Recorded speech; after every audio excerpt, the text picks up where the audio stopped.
जोश है। मेरा पूरा भरोसा है मुझे, एक एक वोट नेताजी की साइकिल का बटन दबा के उनको सच्ची श्रद्धांजलि देने का काम करेंगे। नेताजी के नाम की जंग है। ये बीजेपी वाले सदन में हमारा भी प्रोग्राम देखेंगे, बताओ कैसे कितने से जीत करके आए। कोई देखे न देखे, योगी जी जरूर देखेंगे। मुलायम के गढ़ में परिवार की दावेदारी। हमारा फायदा उठा लेगा और नेता जी हमारा फायदा उठा गए और 22 में अखिलेश हमारा फायदा नहीं उठा पाए।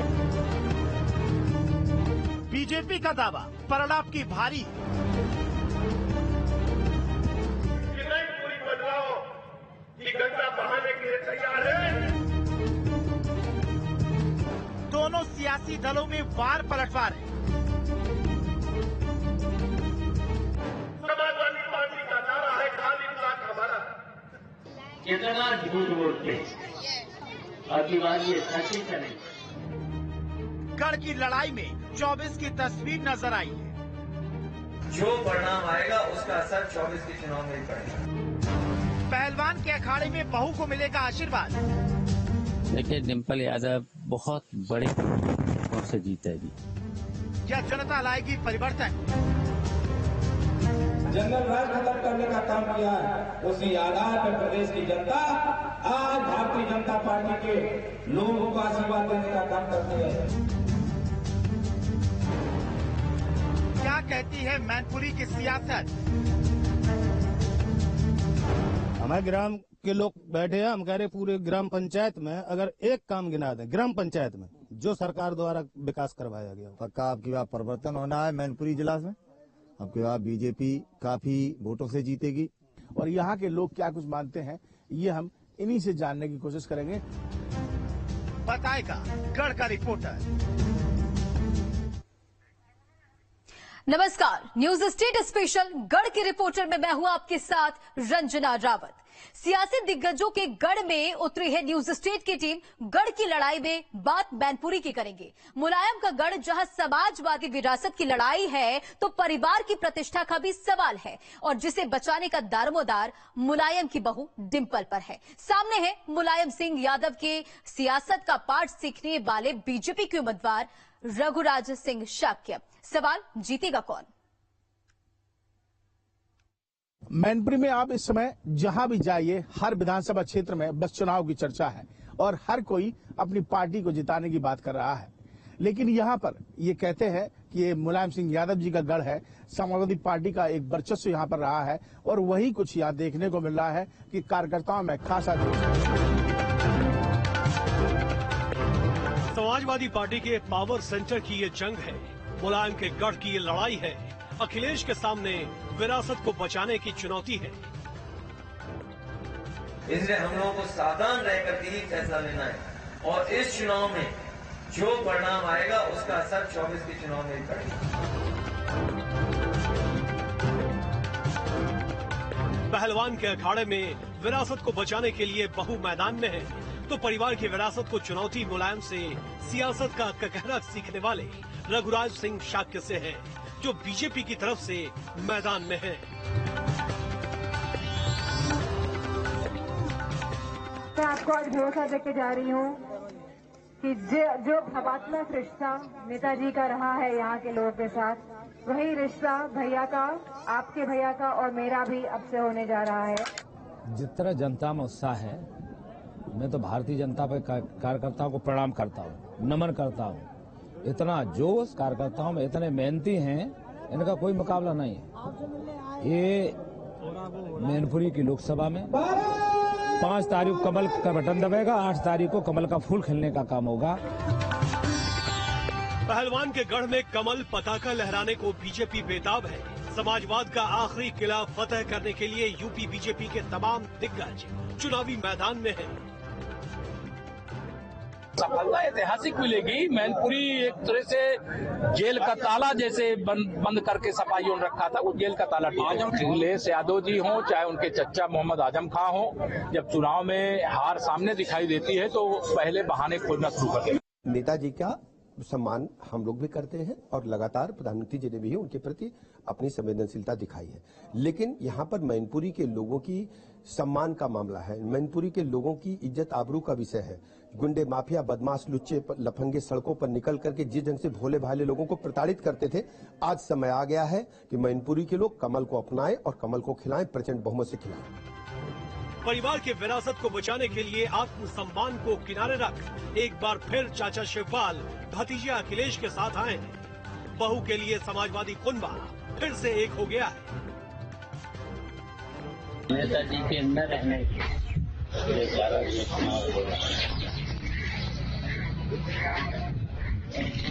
और नेताजी की बहू ही चुनाव में बनी, अंग्रेज की पत्नी नेताजी की हमारी भी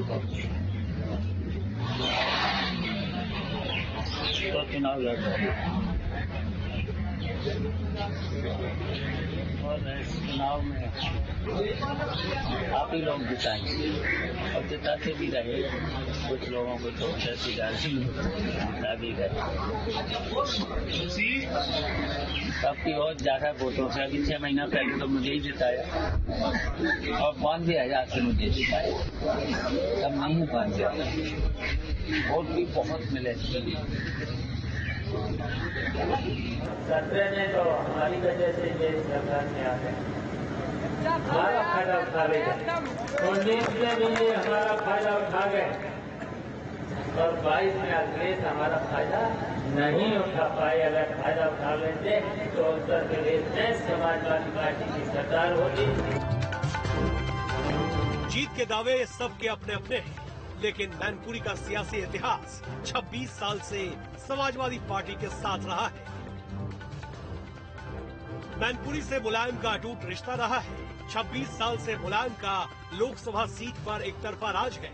मैनपुरी से यादव परिवार की 3 पीढ़ियों ने संसद का सफर तय किया। सांसद कोई भी रहा हो, सारथी यहाँ के मुलायम ही रहे।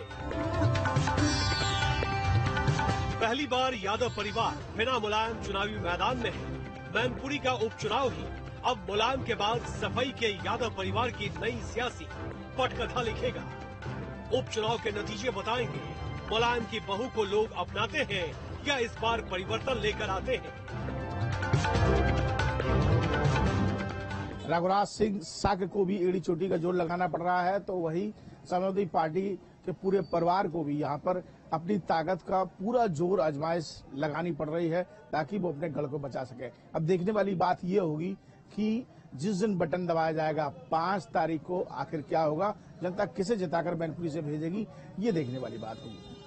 वीडियो जर्नलिस्ट मनोज के साथ मैनपुरी से विनीत दुबे, न्यूज़ उत्तर प्रदेश।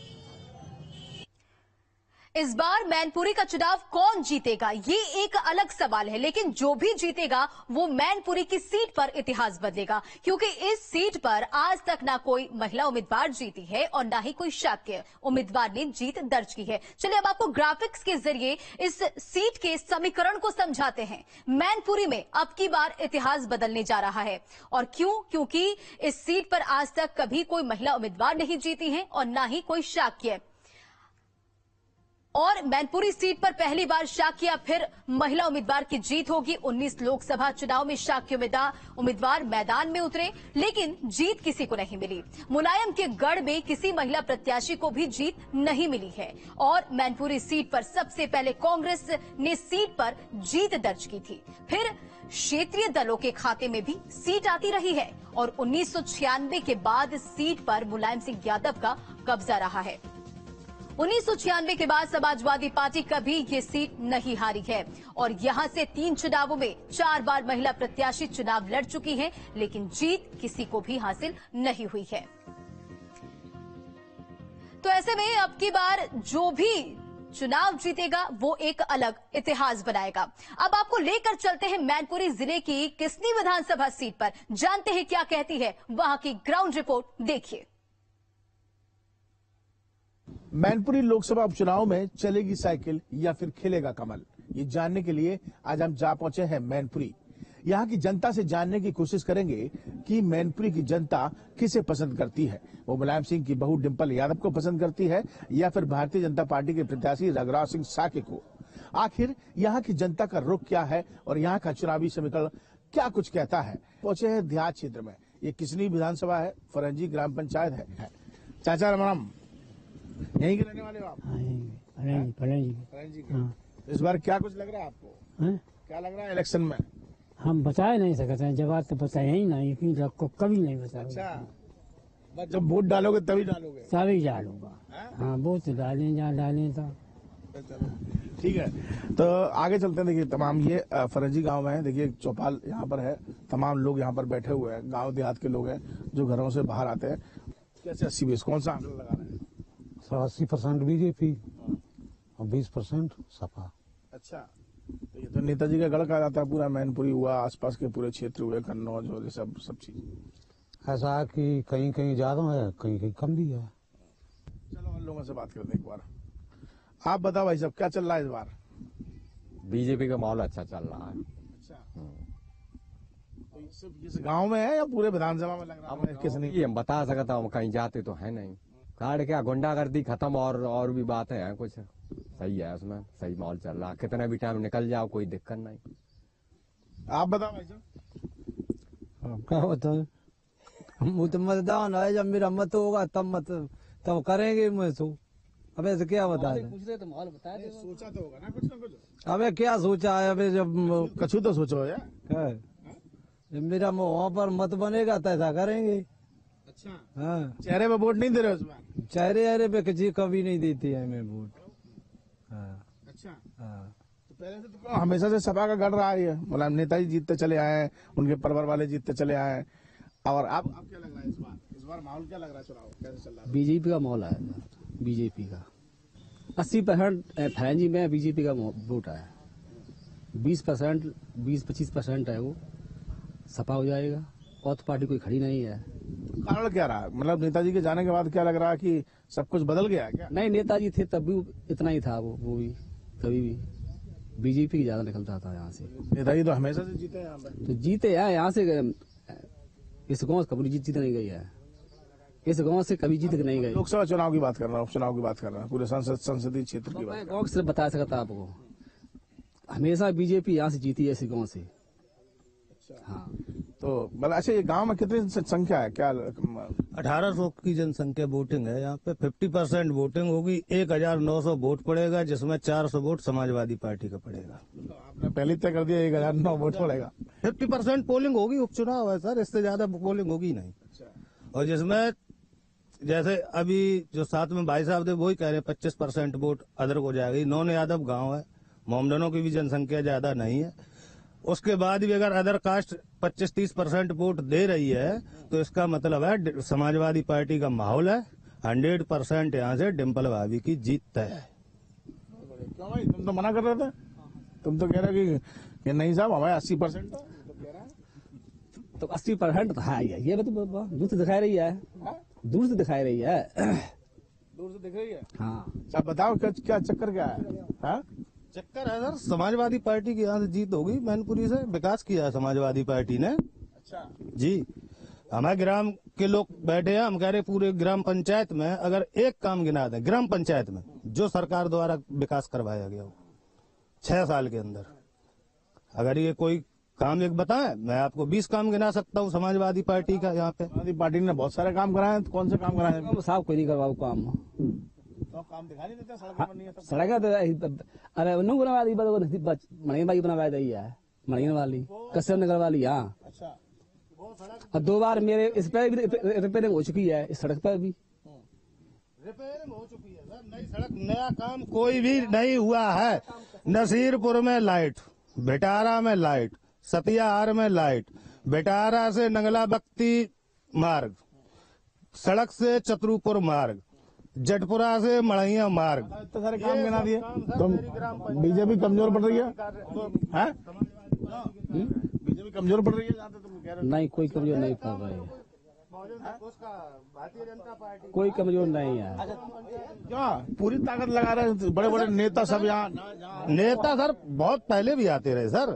नेता तो बहुत पहले सर पहले भी आते रहे नेता तो। मुख्यमंत्री जी आए हैं, डिप्टी सीएम आए हैं, उसके बाद भी समाजवादी पार्टी सर 96 से गढ़ है, गढ़ रहेगा 100% सर। खुद उन्होंने अपनी उनकी जो बहू है वो मैदान में है, डिम्पल भाभी मैदान में है, और अब सब परिवार भी एक हो गया, चाचा भी आ गए, तो इससे फर्क पड़ा? कितने वोटों से जीतोगे लगभग? सर नेताजी का रिकॉर्ड टूटेगा सर, नेताजी से रिकॉर्ड टूटेगा। जितने से नेताजी जीतते थे वो रिकॉर्ड टूटेगा। समाजवादी पार्टी अपना रिकॉर्ड। भाई बैठे बैठे रुख बदल गया, तुम कहते ना रुख बदलेगा, तो रुख बदल गया आप बैठे बैठे? नहीं, इस गांव से भाजपा जीतेगी, हम दूसरी बात नहीं कर रहे हैं। हाँ चलिए भाई, आप बताओ भाई साहब क्या कहें? अजय युवा, क्या लगता है आपको कि जातिगत सर्टिफिकेट देखे जा रहे हैं या फिर चेहरे देखे जा रहे हैं, या फिर वही पुरानी परंपरा चली आ रही है कि नहीं साहब हमें तो सपा में देना है वोट? मेरे बड़े भाई कह रहे थे कि एक कार्य कोई बताए, मैं एक कार्य नहीं, मैं 5 कार्य बताता हूँ, आप लोग दिखाइएगा अपने न्यूज चैनल में। फरेंजी गांव में 90% लोगों को शौचालय मिला है, क्या उसमें जात बरादरी देखी गई? हिंदू को नहीं मिला, कहीं ऐसा हुआ मुसलमान को नहीं मिला हो, जाटव जी को ना मिला हो, वाल्मीकि जी को ना मिला हो, कठरिया समाज में ना मिला हो, साकी को ना मिला हो, नहीं देखा गया। सबके साथ सबके विकास की बात के साथ सबके विकास की हमारी परंपरा रही है, वही हम काम करते हैं।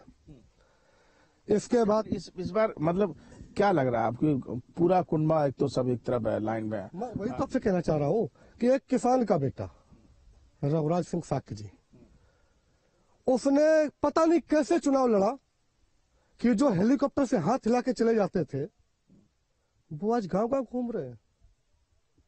आपको भी लग रहा होगा, आप लोग जिले में हैं, आप लोग जिले में घूम रहे हैं, आखिर ऐसा क्या हुआ? एक शाक्य समाज का आदमी मैदान में आ गया, जो लोग हेलीकॉप्टर से नीचे नहीं उतरते थे आज गांव गांव घूम रहे हैं। अखिलेश जी मिले, अब तो वो गांव गांव घर घर जा रही हैं वोट मांगने। वही तो कह रहा हूँ, पता नहीं क्या हुआ, वही तो मैं आपसे कह रहा हूँ, पता नहीं क्या हुआ। सीट बचानी है कैसे भी करके। भाई देखिए ऐसा है, अभी तक हमारे पास एक विधायक थे होगा, आज हमारे पास 2 विधायक, आप देख ही रहे हैं। अच्छा, तो कुल मिलाकर ये है कि कहीं ना कहीं समाजवादी पार्टी को भी थोड़ा सा इस बार डर है। ये तो हम मानेंगे कि नहीं साहब कहीं ऐसा ना हो सीट चली जाए। पहले एक विधानसभा थी जैसे बता रहे हैं, फिर 2 विधानसभा हुई, अब इस बार चुनाव में पहले ये रामपुर आजमगढ़ हार गए, अब कहीं ऐसा ना होगी? नहीं, ये सीट हम जीतेंगे, गढ़ चले गए, ये सीट जीतेंगे। गढ़ की बात नहीं है, नेताजी ने काम किया है, मैनपुरी जिला में काम किया है, उस आधार पर वोट मिलेंगे। सिंपैथी वोट तो नहीं दे रहे डिम्पल भाभी को? सिंपैथी कैसी बात की, सिंपैथी है ही नहीं, वोट मिलेगा और पक्की जीत होगी और 2.5 लाख वोटों से जीत होगी समाजवादी पार्टी की। चलिए कुछ और लोगों से बात करते हैं, सबकी अपनी अपनी राय तो जान ही लिया। आप बताओ भाई साहब, सुनी सबकी बातें आप लोगों ने? बीजेपी जीतेगी। अच्छा जी, पक्का आपकी बात परिवर्तन होना है मैनपुरी जिला में, आपकी बात बीजेपी काफी वोटों से जीतेगी और अच्छे उन्होंने काम भी किए, सब कुछ किया और गरीबों के लिए जो किया, आज गरीब जनता मतलब आपके सबका तमाम विकास कार्य जो है वो केंद्र की और यूपी की सरकार ने दोनों ने मिलकर एक नया इंजन चलाया, वो अच्छा काम किया। आप बताओ महाराज जी क्या करते हो आप? हम बैठे थे यहाँ झाड़ फूंक करते हैं बस। अच्छा, हाँ जी। झाड़ फूंक में क्या क्या निकाल देते हैं? और जैसे हमारे योगी जी ने भगवा पहन के आज कुर्सी हासिल की, देश की खातिर बहुत कुछ कर रहे हैं। पीछे की आप तुलना कर लो और अब की तुलना कर लो, कितना फर्क है। ठीक है, अब रही बात विकास की, तो विकास में जो हमारे मंत्री जी ने नहीं कर पाया वो भाजपा ने करके दिखाया, जबकि यहाँ सीट ना होते हुए भी। ठीक है, नहीं तो यहाँ सबको मिलकर वोट डाल के जिताओ या झाड़ फूंक करके जिताओ? नहीं, झाड़ फूंक से भी और वोट इकट्ठा करके भी, दोनों काम करेंगे। साधु का काम होता है कि दोनों काम, प्रजा को भी देखना है और खुद को भी देखना है, तो हमारा तो काम यही है कि ठीक है। आप के गांव के कुछ लोग बता रहे हैं कि कभी आई नहीं यहाँ पे, हम और ना भाभी आई, ना भैया आए, ना चच्चा आए, कोई ना आया। अब क्यों आते? जब दबंगई से काम होता है, यहाँ पे यादव बाहुल्य ज्यादा है, इस सीट पर यादव बाहुल्य ज्यादा है, इसलिए दबंगई से कुछ आते, कुछ नहीं आते। कभी किसी कार्यकर्ता को भेज दिया तो भेज दिया। अब रही बात विकास की, तो गुंडागर्दी खत्म हो गई। ये तो हमें सबको ही पता है, आपको भी पता है कि हमारी बहन बेटी कभी भी निकलती थी, कहीं भी छेड़ दिया जाता था, कुछ भी होता था, किसी की मोटरसाइकिल छीन ली। दिखाई दे रहा है आपका ये कहना है, और परिवर्तन का जो असर है वो चुनाव में भी दिखाई दे रहा है। हमारी प्रकृति की देन रही है कि पन्ना पलटा गया है, समय बदला है, तो हो सकता है कि हमारी जनता के समझ में आ गया हो कि हमें पन्ना पलटना है तो पलट जाएगा, इसमें कोई दो राय नहीं है। कुल मिला के देखिए ये देहात में मैं मौजूद हूँ, फरेजी ये ग्राम पंचायत है, किसनी विधानसभा है, तमाम लोगों से हमने बातचीत की, मिली जुली प्रतिक्रिया है। कोई समाजवादी पार्टी की बात कर रहा है तो कोई भारतीय जनता पार्टी की बात कर रहा है, लेकिन कहीं ना कहीं लोग अब जो यहाँ के हैं वो ये भी कहते दबी जबान से नजर आते हैं कि परिवर्तन का समय है और परिवर्तन होना चाहिए। लेकिन देखने वाली बात ये होगी कि आगामी जो ये लोकसभा जो उपचुनाव है इसका जो नतीजे हैं वो क्या कुछ सामने लेकर आते हैं। वीडियो जर्नलिस्ट मनोज के साथ किसनी विधानसभा से विनीत दुबे, न्यूज़ स्टेशन।